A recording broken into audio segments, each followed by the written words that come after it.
अस्सलाम वालेकुम वरहमतुल्लाहि वबरकातुहू। बच्चों, उम्मीद है आप खैरियत से होंगे। उस दिन हम 2015 आटम का ये क्वेश्चन नंबर 5B कर रहे थे और जिसमें बात आ रही थी पुट ऑप्शन की। और ऑप्शन क्या होता है कि हमारे पास एक राइट होता है, it's a right not an obligation to buy or sell a share or commodity in future time period, a specified time period. हमने ये क्वेश्चन देखा था, that is regarding put. Put को भी हम एक दफ़ा देख लेते हैं और कॉल को भी देख लेते हैं ताकि जो इसमें कोई कंफ्यूजन है वो दूर हो जाए। An investor paid a premium of ₹60 to buy a put option at a strike price of ₹300. The current market price of the share is 260. ये 60 रुपीज़ जो आपने बेटा पे किए ना, इससे आपको राइट मिला है कि आप चाहें तो पुट में क्या होता है, हमने सेल करना होता है। हम शेयर को सेल कर दें एट ₹300, ठीक है। और करंट मार्केट प्राइस है अभी 260। बेटा जो करंट मार्केट प्राइस होगी ना, पुट के ऑप्शन हो या कॉल के ऑप्शन हो, इन दोनों सूरतों में दिस इज इररेलेवेंट। जैसे मैंने यहाँ पे लिखा हुआ भी है कि करंट प्राइस जो होती है ना 260, ये पुट का केस है इसमें भी, और जो कॉल का केस है इसमें भी, दोनों सूरतों में ना इररेलेवेंट है। ये required calculate the profit or loss of the investor if the market price of the share on the expiry date of the option, that is 30 days from now, is, अगर 30 दिन से बाद जो मार्केट प्राइस है share की वो हो जाए 180, बेटा क्या होगा। जैसे यहाँ पे अगर हम देखें, पुट में क्या होता है, आपने सेल करना होता है। If future price is less it will be profitable, ठीक है। कैसे, आइए देखते हैं। करंट प्राइस थी 260, स्ट्राइक प्राइस है 300, हमने कहा है 300 का हम सेल कर देंगे। पुट में क्या होता है, सेल। अभी मार्केट प्राइस है 180, ओके। मार्केट प्राइस है 180, आपने पहले कितना प्रीमियम पे किया हुआ है बेटा, 60। तो आपका जो प्रॉफिट या लॉस इस केस में होगा ना, सिंस प्राइस कम है और आप 300 का सेल कर सकते हो, तो आप 300 का सेल करोगे। कैसे सेल करोगे, मार्केट से आप 180 का खरीद लोगे और 300 का बेच दोगे, तो आपको इसमें से मिले 120 प्रॉफिट मिला, और 60 आपने ऑलरेडी पे किया हुआ था, तो आपका जो अकाउंटिंग प्रॉफिट होगा ना, दैट इज 60। आप अपने बुक्स में लिखोगे 60 इज अ योर प्रॉफिट।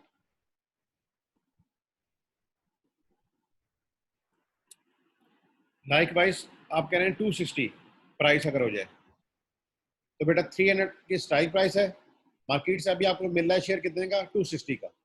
तो 260 का खरीद के आप 300 का बेचोगे तो आपको प्रॉफिट कितना होगा, 40 का। अगर अकाउंटिंग प्रॉफिट निकालना है तो 60 आपने ऑलरेडी पे किए हुए थे, तो आपका अकाउंटिंग प्रॉफिट हो जाएगा 20 का लॉस,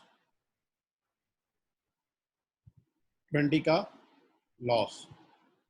फिर इस तरह थर्ड केस कहते हैं तो आपको और बेहतर समझ आएगी। मार्केट में प्राइस होगी 380, आपने ये वादा किया हुआ कि 300 का मैं बेच दूंगा, तो आपके लिए ये अच्छी बात नहीं है कि 380 का खरीदो और फिर 300 का बेचो, इससे तो आपको 80 का नुकसान हो जाएगा, ठीक है। और 60 आपने ऑलरेडी पे किए में, तो टोटल नुकसान आपको हो जाएगा 140 का। तो इससे बेहतर है कि आपने जो 60 प्रीमियम पे किया हुआ है ना, उसी का ही नुकसान उठा लो, तो आपको जो अकाउंटिंग लॉस होगा that is of 60, that is of 60। आप ये वाला लॉस बर्दाश्त नहीं करोगे, आप अपने ऑप्शन को एक्सरसाइज ही नहीं करोगे। आप कहोगे भाई मैं इस ऑप्शन से बाहर निकल गया हूँ, अब मेरा 60 का लॉस होता है तो होता रहे, अदरवाइज आपको 60 से बड़ा लॉस बेयर करना पड़ेगा। जैसे यहाँ पे भी आपको 60 से लॉस हो रहा था, लेकिन 40 रुपीज़ आपको यहाँ से सेविंग हो गई थी। तो बेटा ये पुट ऑप्शन समझ आइए, इसमें कोई कंफ्यूजन है तो बता दें।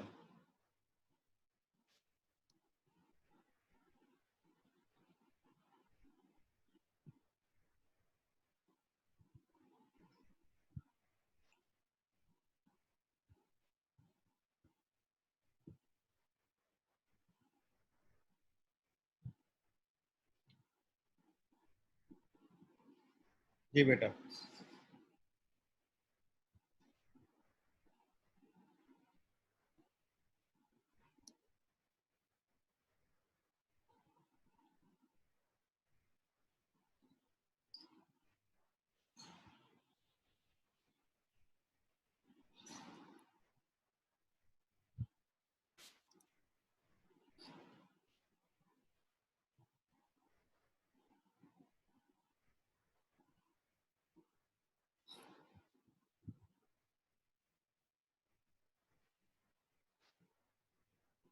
अच्छा, अब आए हम समझते हैं इसी डेटे को under call option. Call option में क्या है? करंट प्राइस है 260, स्ट्राइक प्राइस है 300, मार्केट प्राइस है 180। अब बेटा आपने क्या करना है? बाय करना है। फ्यूचर में बाय,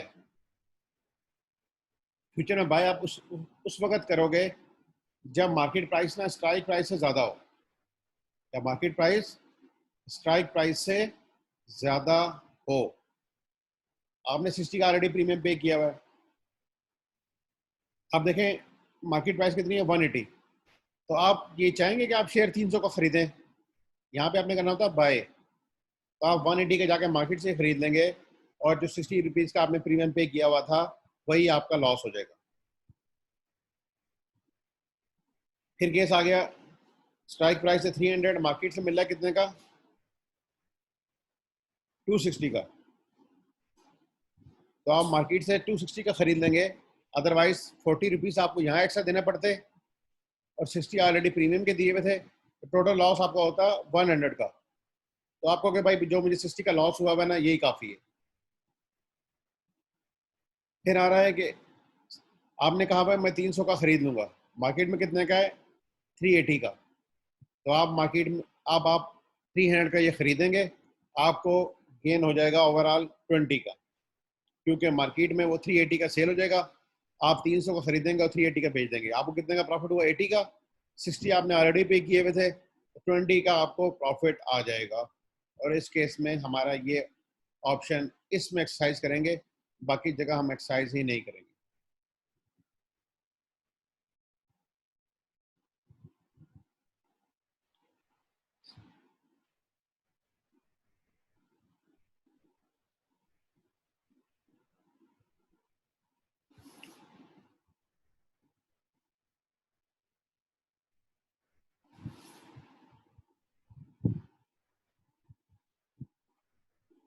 है ना? इसमें मैंने लिखा है future price is high it will be profitable.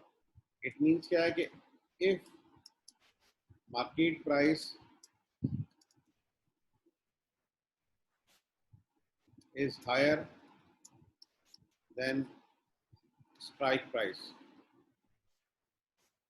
तो फिर आप बाय करेंगे।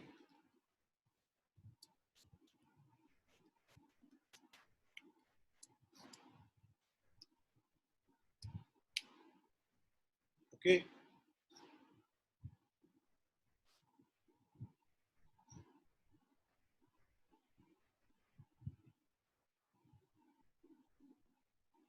यहाँ क्या हो जाएगा? If market price is lower then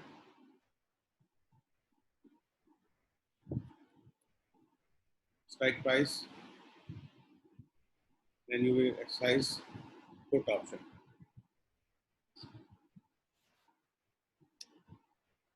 okay जी बच्चों, कोई कंफ्यूजन, कोई क्वेश्चन इसमें?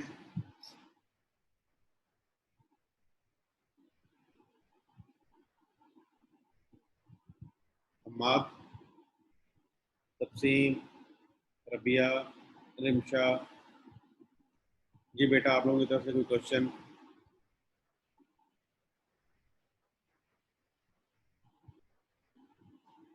अच्छा चलो जी,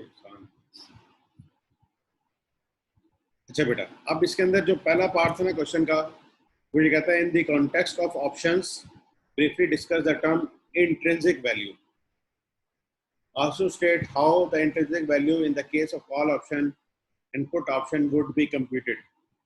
इंट्रिंसिक वैल्यू कहते हैं कि आपको इससे खरीदने का कोई फायदा भी है कि नहीं।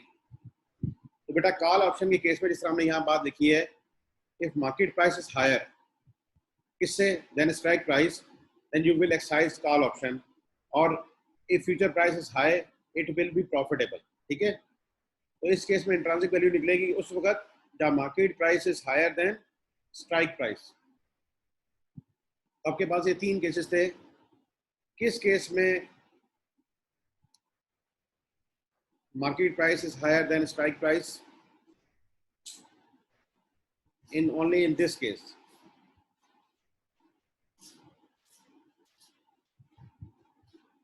तो इस केस में हमारे पास आएगी इंट्रांसिक वैल्यू दैट इज 80। बाकी किसी भी केस में कोई इंट्रांसिक वैल्यू नहीं आएगी। अगर पॉजिटिव हो तो ये आती है, अदरवाइज नहीं आती। And same the case here.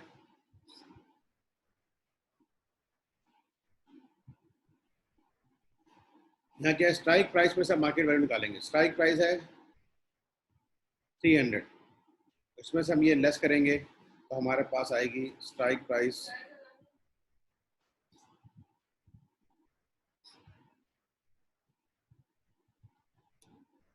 यहाँ पे है 120 और यहाँ पे है 40 और यहाँ पे 9।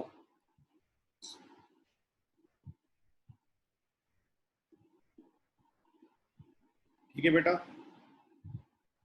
तो इंट्रिंसिक वैल्यू क्या होती है यहाँ पे भी डिस्कस कर लेते हैं। In the case of in the money में पढ़ा था जब हम एक्सरसाइज करेंगे ऑप्शन को। Intrinsic value is the difference between the underlying price and the strike price and out the money option has no intrinsic value. Intrinsic value in the option of call option is computed by deducting the strike price from the underlying price. And likewise, intrinsic value in the case of put option is computed by deducting the underlying price from the strike price. यही काम बेटा हमने यहाँ पे भी किया। Intrinsic value call के case में market value minus strike price, okay, और पुट के केस में strike price minus market price. और ये सेम हम यहाँ पे भी देख सकते हैं जो हमारा स्टडी टेक्स्ट है।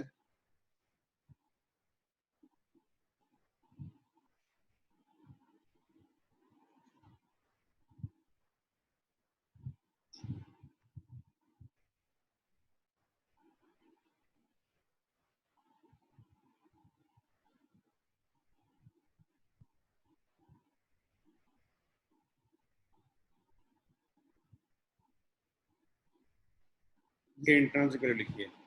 Intrinsic value is the difference of an in the money option between the underlying price and the strike price, as the out the money option has no intrinsic value. Intrinsic value call option में underlying price minus strike price और intrinsic value में put option में strike price minus underlying price, यानी कि उस वक्त की market price.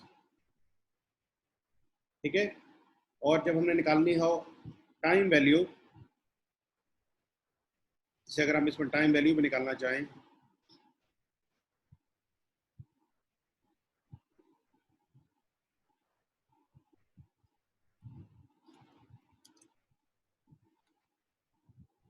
बेटा वो निकलेगा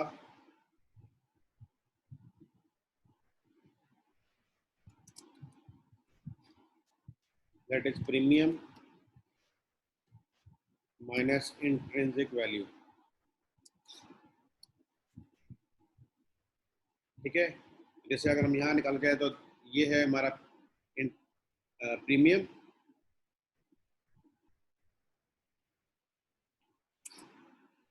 जो है हमारे पास premium minus intrinsic value. Time value describe the excess premium paid above the intrinsic value of the potential that the underlying price will move sufficiently before exercise date in order to secure an overall profit. It follows then the time value decreases over time and decays to zero at expiration. This is called time decay. और premium minus intrinsic value करके निकलता है। Premium जैसे आपने यहाँ पे किया 60, ठीक है, और इंट्रिंसिक वैल्यू है आपकी 80।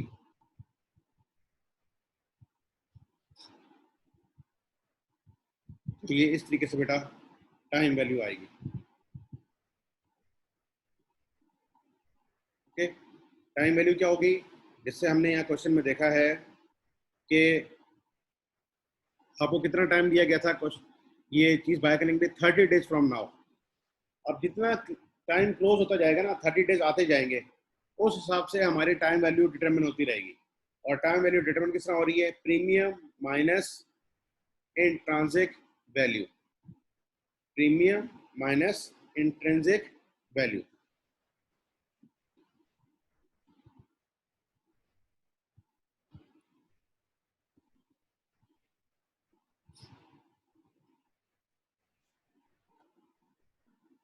अच्छा बेटा, इसमें अब हमने ये देखा है कि पास्ट पेपर के जितने क्वेश्चन थे ना फाइनेंशियल इंस्ट्रूमेंट्स के, ये हमने सारे कवर कर लिए, दैट इज ऑटम 15 तक। अब हम देखते हैं sustainability reporting. What is sustainability reporting? और इसके भी क्वेश्चन हमें दिए गए हैं इन 4 attempts.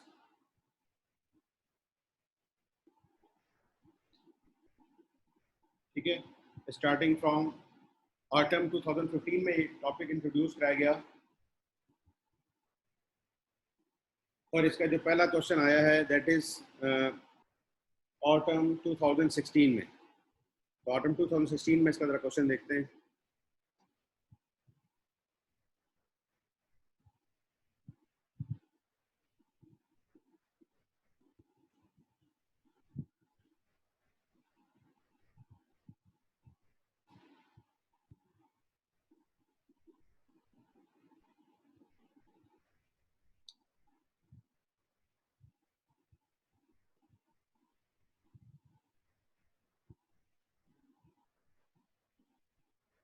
Ji, question number 8, explain sustainability reporting and state any 4 internal benefits of sustainability reporting।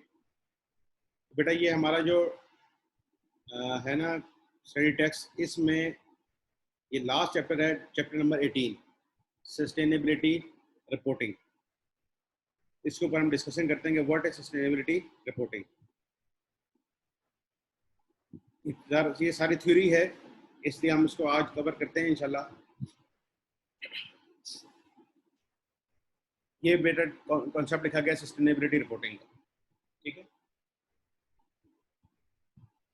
Sustainability reporting में ये बात की जाती है बेटा कि पहले जब हम प्रॉफिट एंड लॉस अकाउंट बनाते थे ना, तो बेसिकली हम बनाते थे किसके लिए? सिर्फ ओनर के लिए, ओनली फॉर ओनर, कि उसको अपने प्रॉफिट से गर्ज होता था। लेकिन with the passage of time अब हम जो अकाउंटिंग कर रहे हैं ना, उसमें अपने स्टेक होल्डर्स को भी इन्वॉल्व करते हैं कि उनके लिए भी उस अकाउंटिंग इंफॉर्मेशन में कुछ ना कुछ इनपुट हो, उनको भी पता लगे कि ये जो ऑर्गेनाइजेशन है, this is how benefit for the overall society, not only for owners. Owners को तो उससे चलो प्रॉफिट देना है, लेकिन क्या ये गुड सिटीजन है? इसे कहा जाता है कॉन्सेप्ट ऑफ कॉर्पोरेट सिटीजनशिप।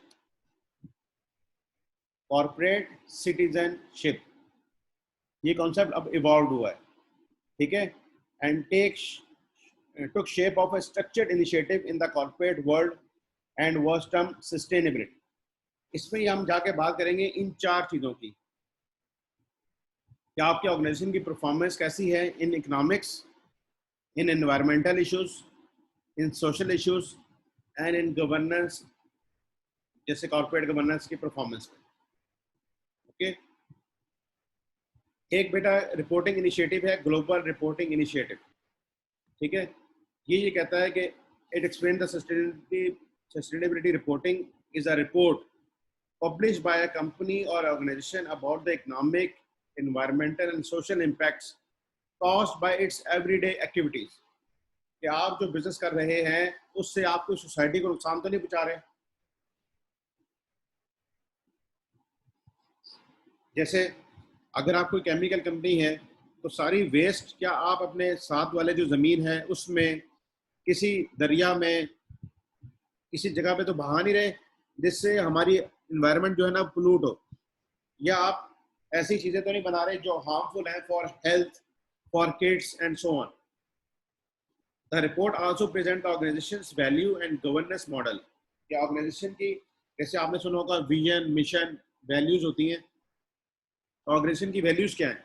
क्या सिर्फ पैसा बनाना वैल्यूज हैं, या कुछ कंट्रीब्यूट करना टूवर्ड सोसाइटी, उसका गवर्नेंस का मॉडल क्या है, क्या वो अच्छे इक़्तिदार और अच्छे नॉर्म्स और गवर्नमेंट के रूल्स एंड प्रोसीजर्स को फॉलो करते हुए ये सर्टिफिकेशन या ये प्रोडक्शन कर रही है।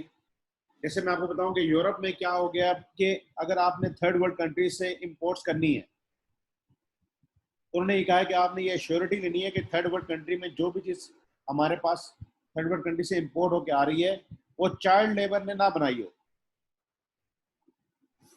प्लस जिस कंट्री से ये चीज़ें बन के आ रही हैं वहाँ पे हाइजेनिक का और क्वालिटी का ख्याल रखा जाता हो। जब भी उन्होंने ISO स्टैंडर्ड्स बनाए हैं क्वालिटी के, अब जिस कंपनी ने ISO स्टैंडर्ड्स लिए होंगे वही सिर्फ यूरोपियन कंट्रीज को एक्सपोर्ट करने के काबिल होगी, और उसने सर्टिफिकेशन देनी होगी कि हमने चाइल्ड लेबर वगैरह यूज़ नहीं की और हमारे कंटेंट्स जो हैं वो ठीक हैं, फिर आप एक्सपोर्ट कर सकते हो, अदरवाइज आप एक्सपोर्ट ही नहीं कर सकोगे। तो इससे पता लगेगा कि आपका गवर्नेंस मॉडल क्या है, and demonstrate the link between its strategy and its commitment to a sustainable global economy.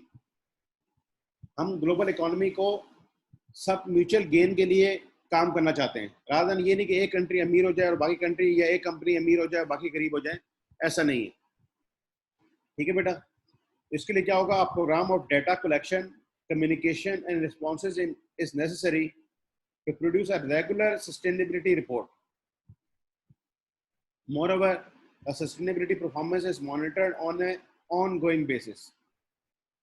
To shape the organization strategy and policies and improve performance, the data can be provided regularly to decision makers. इसीलिए बेटा अगर आपने कभी किसी की annual report देखी हो, किसी ऑर्गेनाइजेशन की, जो बड़ी ऑर्गेनाइजेशन हैं जैसे PTCL है या कुछ है, तो आप जो है ना फाइनेंशियल, वो उसका एक पार्ट रह गया है।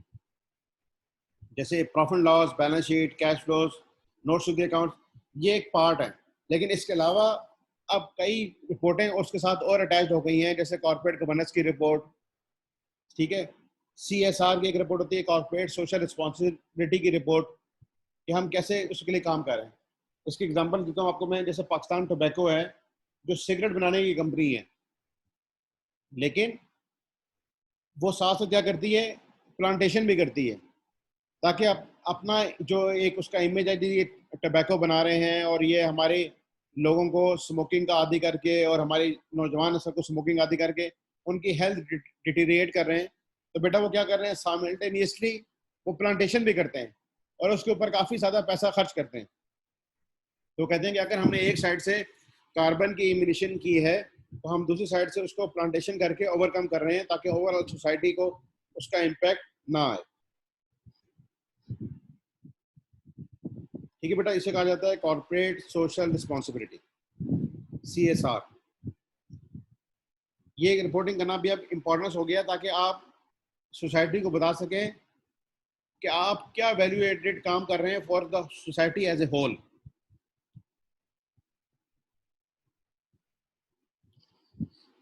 क्योंकि अब आपने जो रिपोर्ट करना ना बेटा, देखो यहाँ लिखा हुआ, sustainability reporting has emerged as a vital source of managing change towards a sustainable global economy that combines long term profitability with ethical behaviour, social justice and environmental care.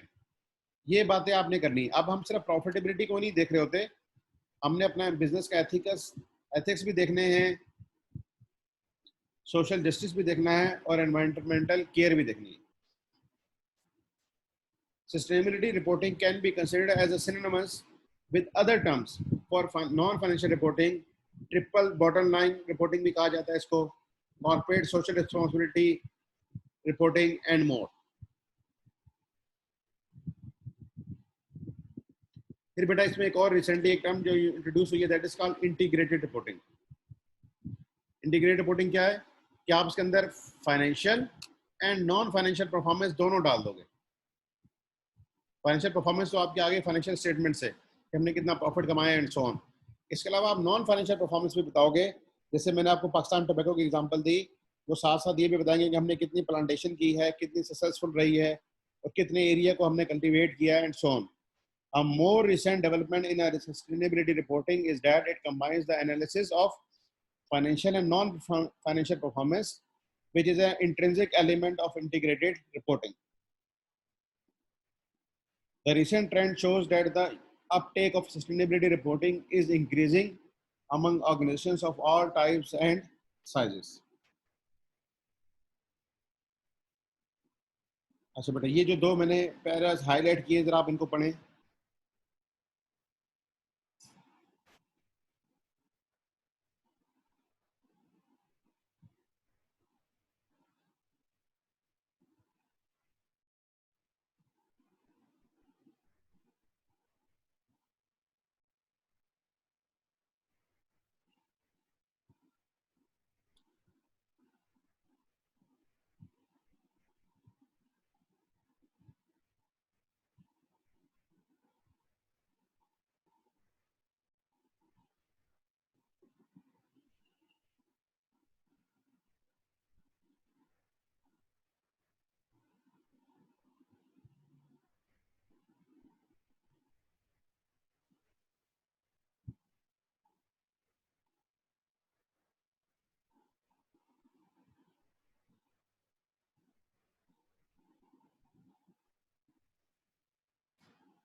ये बेटा, इनको पढ़ के आपको ये पता लगा होगा कि बिजनेस की फाइनेंशियल परफॉर्मेंस भी इंपॉर्टेंट है, लेकिन साथ साथ बिजनेस की रेपुटेशन भी इंपॉर्टेंट है. अगर आपकी अच्छी रिप्यूट होगी तो कस्टमर्स भी आपके लॉयल रहेंगे, और अगर आप मार्केट में जान जाते हैं to raise further capital, to take loan, तो आपको बेटर एक्सेस है than the other companies who are reporting on sustainability reporting. ठीक है बेटा.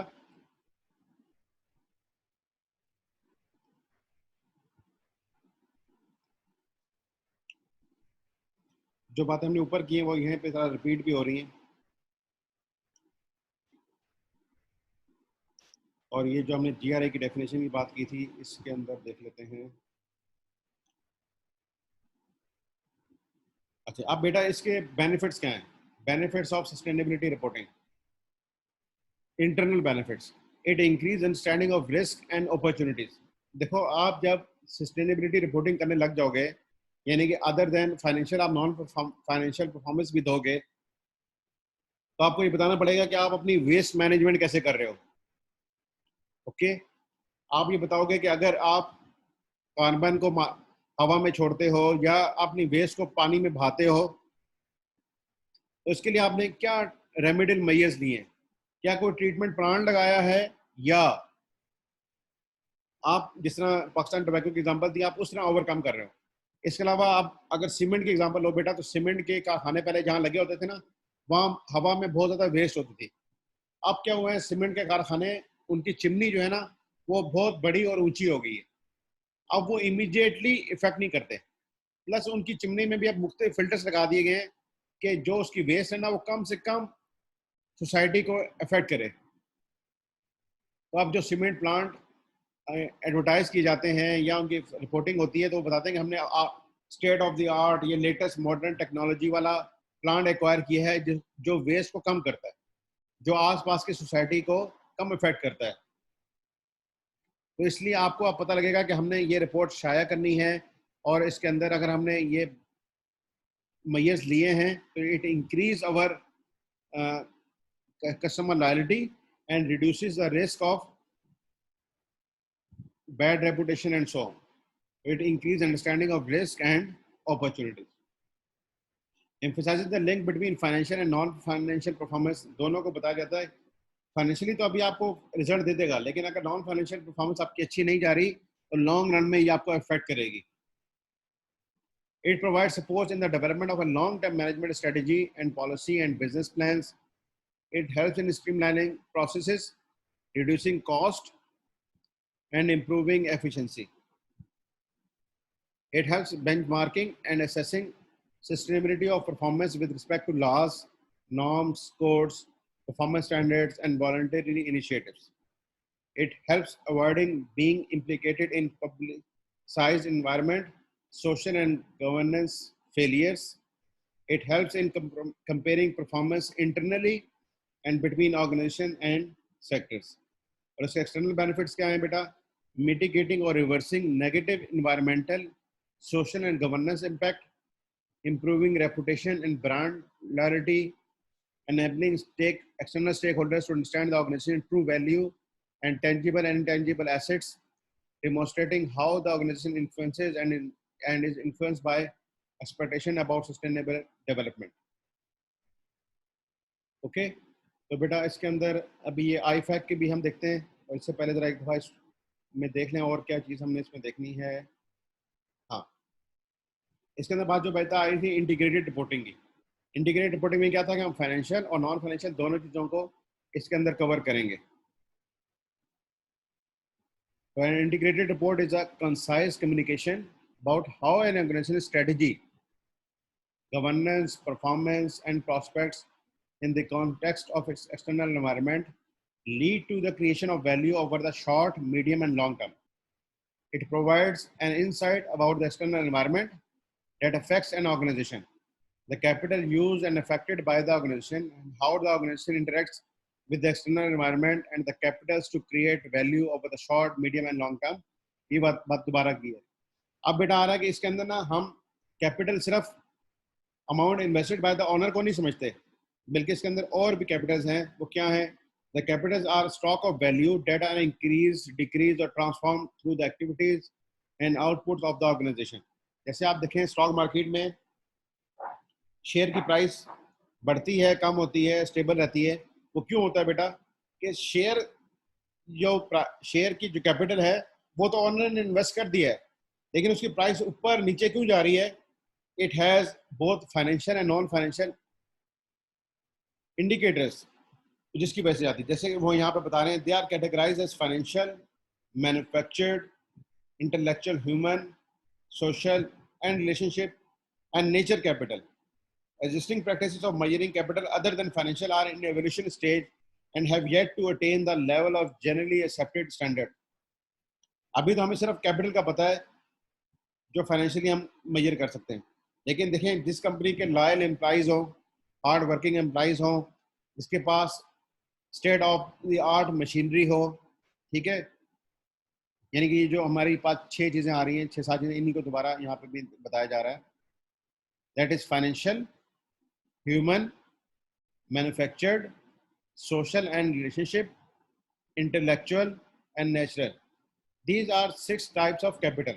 In the context of integrated reporting, the term capital refers to the stock of value that are increased, decreased or transformed through the activities of an organization. There are different categories of capital in the context of integrated reporting. They may be listed below. ठीक है बेटा, हम तो पहले समझते हैं सिर्फ financial को, लेकिन ह्यूमन भी एक कैपिटल. आपके पास अच्छी ह्यूमन रिसोर्स है तो उस ऑर्गेनाइजेशन की वैल्यू ज़्यादा होगी. मैन्युफैक्चर्ड वो चीज़ें अच्छी बनाती है, उस क्वालिटी अच्छी है, उसकी वैल्यू ज़्यादा होगी. सोशल एंड रिलेशनशिप, उन्होंने सोशली अपने आप को पॉपुलर रखा हुआ है, सोशल एक्टिविटीज़ करते हैं, ठीक है. जैसे अगर आप देखें ये जो बिल गेट है, ये पोलियो की सारी दुनिया में काम कर रहा है, तो एक उसने कहा कि मैं अर्न कर रहा हूँ तो साथ में कम्युनिटी को सर्व भी कर रहा हूँ. इंटेलेक्चुअल, ठीक है, आप रिसर्च करते हैं, कॉपीराइट्स हैं आपके, आपने नई चीज़ें इंट्रोड्यूस कराई हैं. एंड नेचुरल, आप नेचुरल चीज़ों को मेंटेन करना चाहते हैं, जैसे एनवायरनमेंट है आप उसको प्रोटेक्ट करना चाहते हैं, तो प्लांटेशन एंड सो ऑन. तो अब बेटा ये जो क्वेश्चन था, क्या explain sustainability reporting and state any 4 internal benefits of sustainability reporting. This is autumn 2016 का क्वेश्चन है और इसका आंसर देख लेते हैं.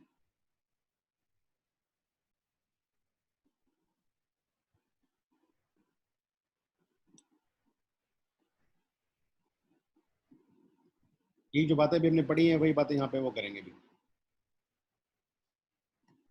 सस्टेनेबल रिपोर्टिंग हमने पढ़ा, ठीक है, और उसके इंटरनल बेनिफिट्स जो थे वो यहाँ पे डिस्कस हुए. क्या है sustainability report? Is a report published by a company about the economic, environmental and social impact caused by its everyday activities, यानी जो डेली ऑपरेशंस कर रहे हैं उससे आपके इकोनॉमिक्स में, एनवायरनमेंट में और सोशली क्या इम्पैक्ट आ रहा है। सपोज करते हैं कि आपने ना एक चावल की फैक्ट्री लगाई है और आपने लगा ली है वो किसी रेजिडेंशियल एरिया में, तो बेटा वो आपके एनवायरनमेंट को सोशल इम्पैक्ट करेगी ना, क्योंकि जो 7 घर होंगे उधर, जो जब चावल की सफाई होगी, सारी स्मेल और सारी जो है ना उसकी वेस्ट वो हवा में उनके घरों में जाएगी, तो ये एनवायरनमेंट को भी अफेक्ट करेगी और सोशली भी इम्पैक्ट कर रही है। Likewise CNG station, petrol station आपने लगाया और वो लगा लिया किसी रेजिडेंशियल एरिया में, तो जिन घरों से वो एसोसिएटेड होगा या जिस लोकेलिटी में होगा वहाँ पे सोशल इम्पैक्ट्स भी डालेगा, इन्वायरमेंटल इम्पैक्ट भी डालेगा। तो आपने सिर्फ इकोनॉमिक्स इम्पैक्ट्स नहीं देखने कि आप प्रॉफिटेबल हो जाएं, आपने जो आसपास की सोसाइटी है उसके ऊपर भी इम्पैक्ट देखना है। प्लस आपने, जैसे हमने कहा कि रेजिडेंशियल एरिया में बना लिया और सामने आपने ट्रैफिक वहाँ पे जैम होती रहती है कि उसके ऊपर जैसे रश लगा हुआ है, तो दैट्स आल्सो इम्पैक्टिंग सोशली। तो आपका क्या होगा कि आपका बिजनेस वहाँ पे क्लोज भी हो सकता है, क्योंकि अगर आपकी रिपोर्ट किसी ने डीसी को, एसी को कर दी और वहाँ पे आके उसने देखा कि यहाँ पे तो ये सारी ट्रैफिक फ्लो इफेक्ट हो रहा है, तो वो आपका सीएनजी स्टेशन या पेट्रोल पंप जो है ना वो सील भी कर सकता है। इसी तरह अगर आप वहाँ पे गुड क्वालिटी का पेट्रोल प्रोवाइड कर रहे हैं और जो रेट्स हैं प्रिस्क्राइब उस पर कर रहे हैं, तो आपकी रेप्यूट बनेगी और आपका बिजनेस लॉन्ग टर्म में चलेगा। लेकिन अगर आप कम लो क्वालिटी की चीज़ें प्रोवाइड कर रहे हैं, प्राइस भी हाई रखी हुई है और क्वांटिटी भी पूरी नहीं देते, तो वो आपके बिजनेस को अफेक्ट करेगा, not only in short term but also in long term as well. तो बेटा ये क्वेश्चन आया हुआ था ऑटम 16 में। इसके अलावा क्वेश्चन आया हुआ है दैट इज ऑटम 17।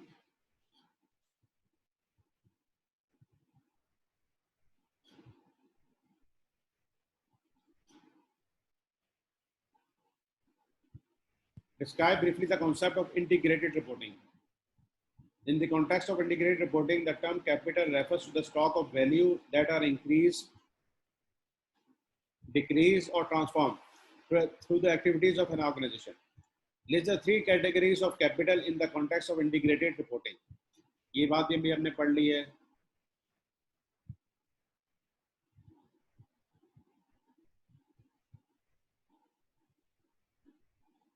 ये आगे बेटा क्वेश्चन नंबर 2 था।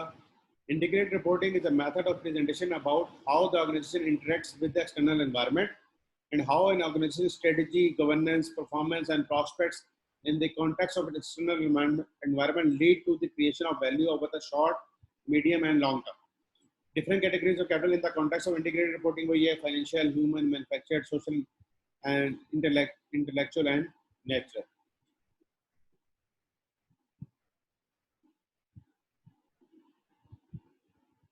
फिर बेटा इसी तरह आया है स्प्रिंग 2016 में।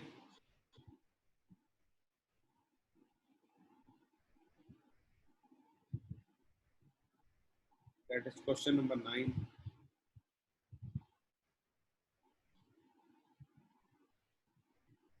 According to Global Reporting Initiative, an effective sustainable reporting cycle should benefit all reporting organizations.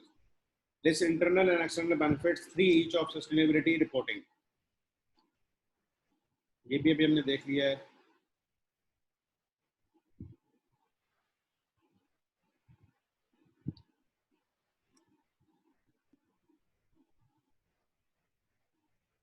Ji, internal benefits of sustainability reporting and external benefits of internal reporting, ये अभी हमने स्टडी कर ली है फ्रॉम कैफे।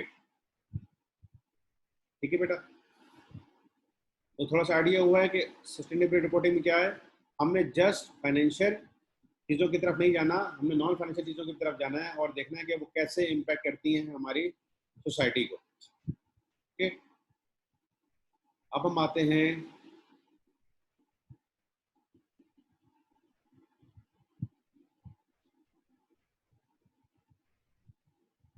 एक और question आया हुआ है, that is in autumn 2015।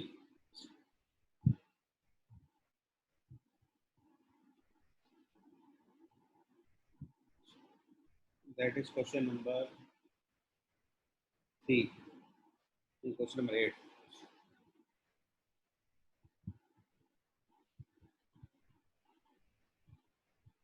Ji, question number 8. Reporting perspective is an important part of the IFAC sustainability framework, which comprises of 5 sections. Required. State any 3 key considerations for professional accountant as mentioned in each of the following sections for reporting perspective, determining materiality and external views and assurance of sustainability disclosures. आए बेटा, ये अब हमारे पास यहाँ से शुरू हो रहा है IFAC का standard.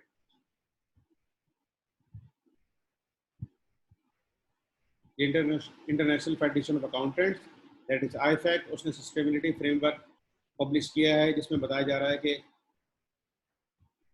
The IFAC sustainability framework primarily targets professional accountants working in commerce, industry, financial services, education, and the public and non-profit sectors.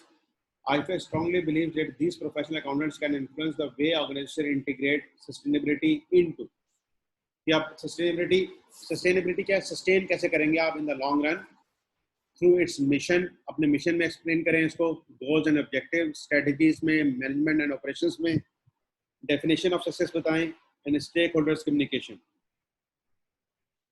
The role of professional accountants क्या है इन सस्टेनेबल ऑर्गेनाइजेशन सक्सेस। फिर finance का function क्या है,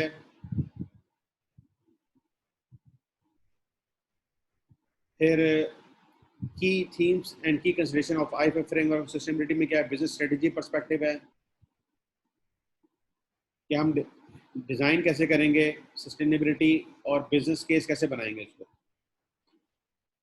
vision and leadership है, stake holder engagement है, goal and target setting है, integrated with risk management है, एंगेजमेंट ऑफ सप्लायर्स है,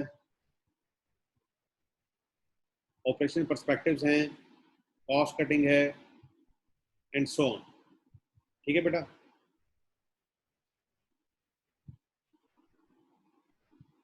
अब जैसे यहाँ बात आ रही है मटेरियलिटी की,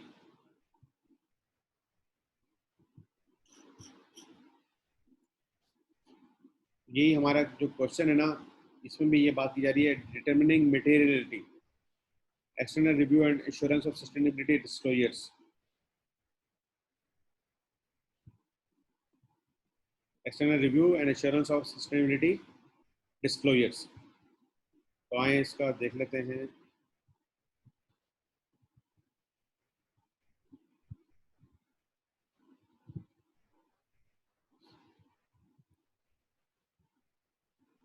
क्या आंसर उन्होंने क्या दिया हुआ।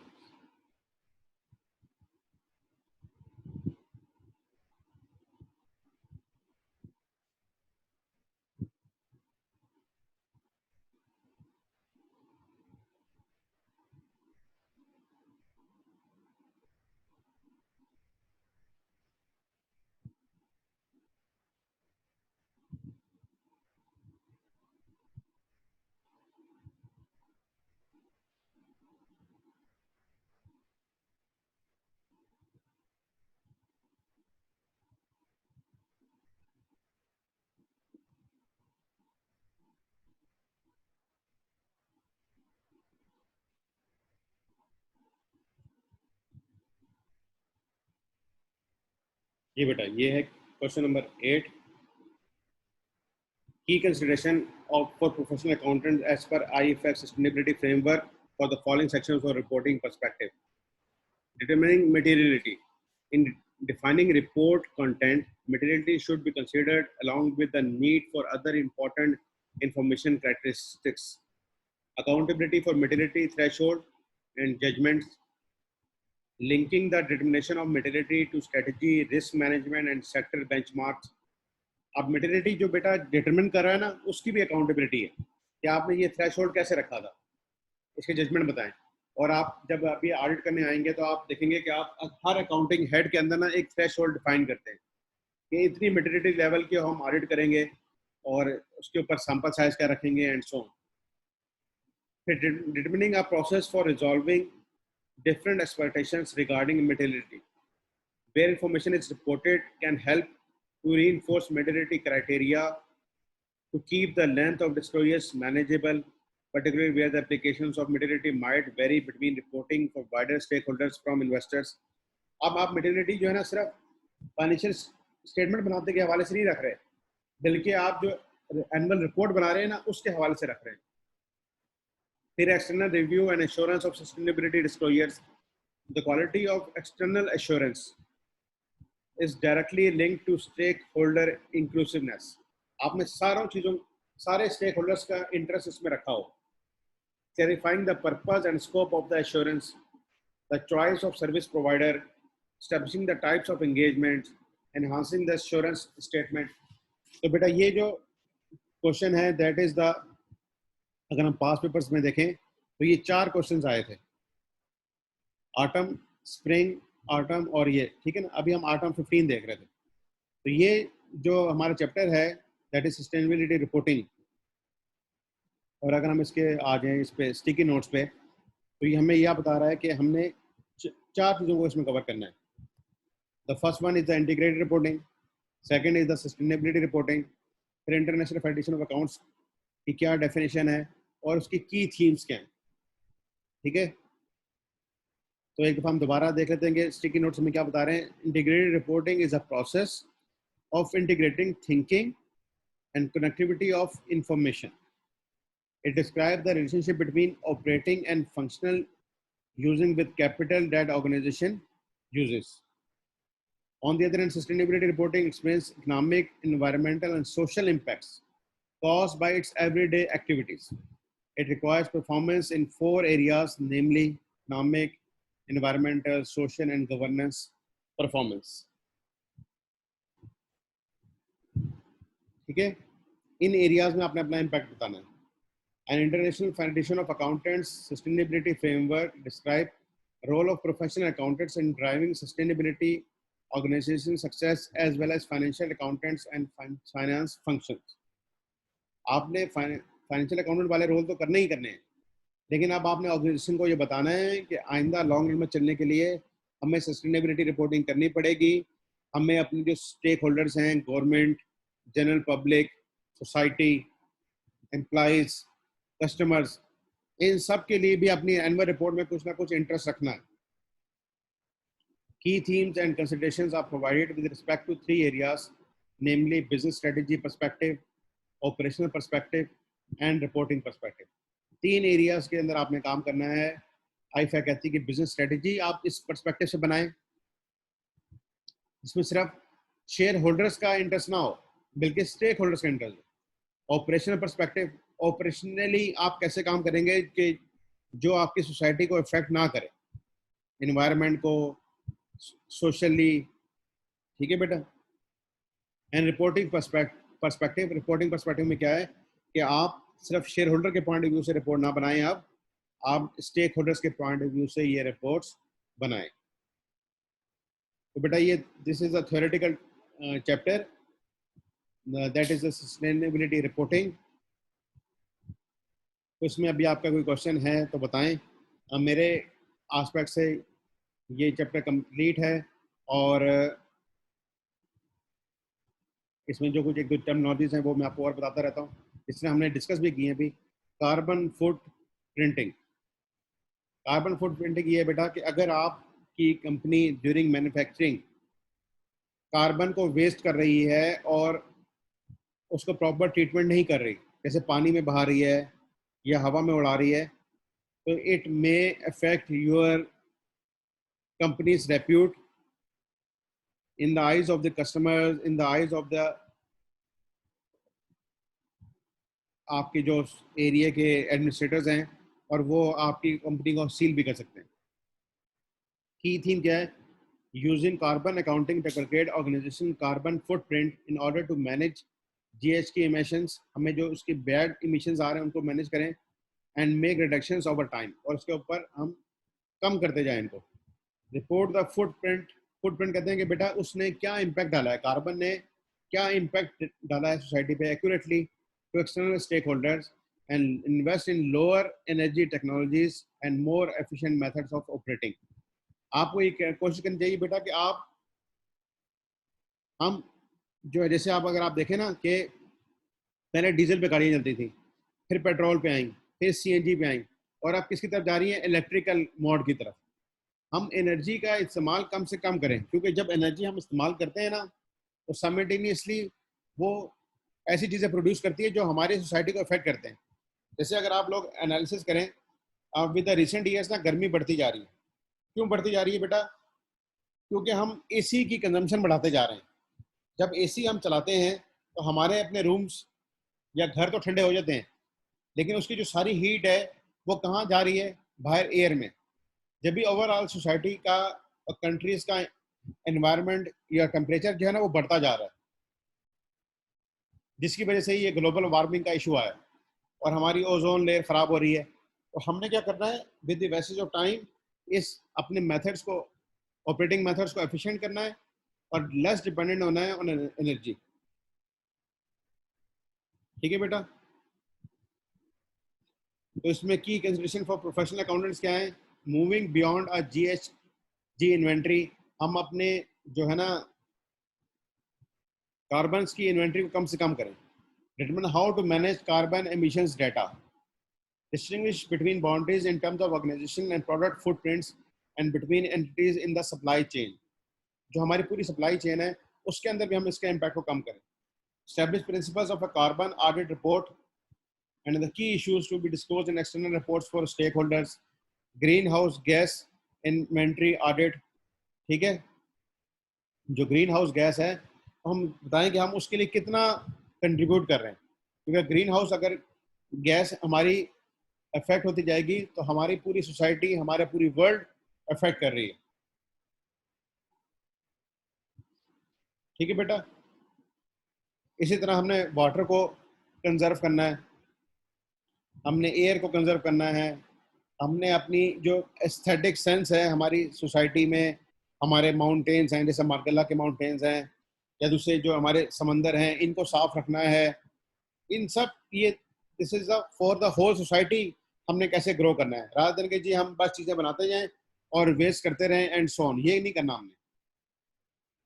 फिर इसी तरह हमने सप्लायर्स को एंगेज करना है। कौन से सप्लायर्स को एंगेज करना है? जो कि क्वालिटी एंड क्लीनिनेस इनको फॉलो कर रहे हैं। जैसे मैंने आपको एग्जांपल दी यूरोप की। अब यूरोप उन कंट्रीज से इंपोर्ट करता है जो चाइल्ड लेबर को यूज नहीं कर रहे, जिनके पास, जिन कंपनी के पास आईएसओ स्टैंडर्ड्स हैं, जो क्वालिटी कंट्रोल के स्टैंडर्ड्स को फॉलो करते हैं। ठीक है? जो प्रॉपर प्रोडक्शन शेड्यूल करते हैं, प्रॉपर पैकिंग करते हैं और उनकी क्वालिटी, प्रोडक्ट्स की क्वालिटी होती है, उनसे वो इंपोर्ट करते हैं। बाकी लोगों से उन्होंने इंपोर्ट करना आप छोड़ दिया। तो आपका जो प्रोफेशनल अकाउंटेंट का काम है वो सिर्फ फाइनेंशियल अकाउंटिंग में नहीं है, बल्कि गोल सेटिंग में, टारगेट सेटिंग में, इन सब चीज़ों में है। कैसे establish goals, targets and performance measures, identify outcomes where possible, engage employees involved in executing strategy, links to rewards। ठीक है? परफॉर्मेंस बेस्ड रिवॉर्ड आप उनके यहाँ इंट्रोड्यूस करें। Establish a base line against which progress can be monitored and so on. तो बेटा अब इस तरीके से हमारा ये सारा कोर्स कंप्लीट हुआ है और हमने कोशिश की है कि पेपर साथ साथ करें। इवन देन अगर आपके कोई इश्यूज आए तो आप मुझसे डिस्कस कर सकते हैं और जो आपकी एडमिनिस्ट्रेशन है ये आपको बता देगी कि अगर कोई रिवीजन प्लान है या लेक्चर्स को रिकास्ट करना है एंड सो ऑन। तो मैंने आपको लेक्चर्स भी टाइम टू टाइम प्रोवाइड किए और हमने जो पास पेपर्स के एनालिसिस के साथ ही सारे चैप्टर्स कवर किए हैं।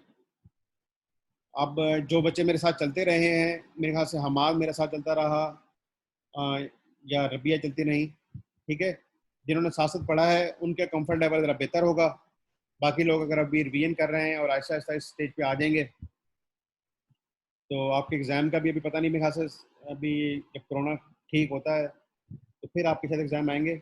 लेकिन मीन वाइल अगर आपको कोई भी क्वेश्चन आए, I am available to you on WhatsApp, on call. आप किसी वक्त भी मुझे अप्रोच कर सकते हैं और हम उस क्वेश्चन को एड्रेस कर सकते हैं। ठीक है बेटा? एनी कमेंट्स और क्वेश्चन अबाउट योर साइड?